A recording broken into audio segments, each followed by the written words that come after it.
We have the CEO of Nepal Volleyball League, Dr. Santosh Upadhyay. Welcome. Thank you so much बहिनी Big day, auction day, सफलतापूर्ण सम्पन्न भएको छ कस्तो महसुस गर्दै अब हुनुहुन्छ? घर सुत्ने हो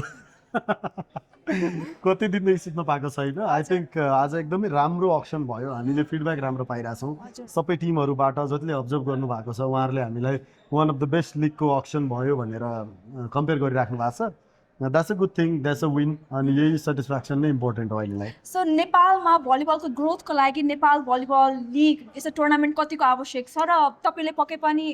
हो। के सोचेर पाइला चाल्नु भएको हो? नेपालको भलिबलमा एउटै कुराको खाँचो थियो हामीसँग सङ्घले पनि काम गरिरहेको थियो गभर्मेन्टले पनि काम गरिरहेको थियो प्लेयर्सहरूले पनि डेडिकेटेड भएर काम खेलिरहेका छन् तर त्यो करियर फिल गर्नको लागि चाहिँ इन्भेस्टमेन्टको कमी थियो I think Nepal volleyball league is that platform जसले यो इन्भेस्टमेन्ट लिएर आइरहेको छ त्यो इन्भेस्टमेन्टले के गरिदिन्छ भने अब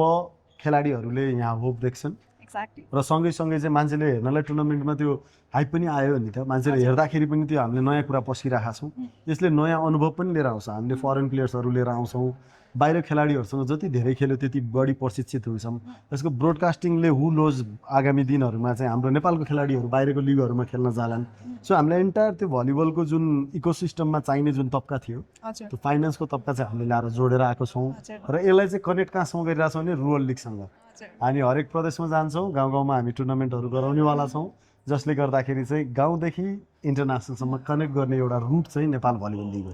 र अन्तिममा सम्पूर्ण भलिबल प्रेमीहरूलाई चाहिँ as CEO of Nepal volleyball league के सन्देश दिन चाहनुहुन्छ? हजुरहरूको हामीलाई एकदमै ठुलो साथ समर्थन चाहिएको छ सर्वप्रथम त अहिले हामीसँग नेपाल भलिबल लिगसँग तपाईँ अफिसियल्ली सोसियल मिडियाबाट जोडिनुहोस् केही सुझावहरू छन् हामीलाई दिनुहोस् हामी सुधार्न तयार छौँ र सँगै चाहिँ तपाईँ ग्राउन्डमा पनि हेर्न आउनुहोस् तपाईँलाई मन परेको खेलाडीहरूलाई पनि प्रोत्साहित गर्नुहोस् जति धेरै तपाईँहरूले यो ब्रान्डिङ गरिदिनुहुन्छ त्यति नै धेरै उहाँहरूको लागि चाहिँ समर्थन जुट्छ र त्यो समर्थन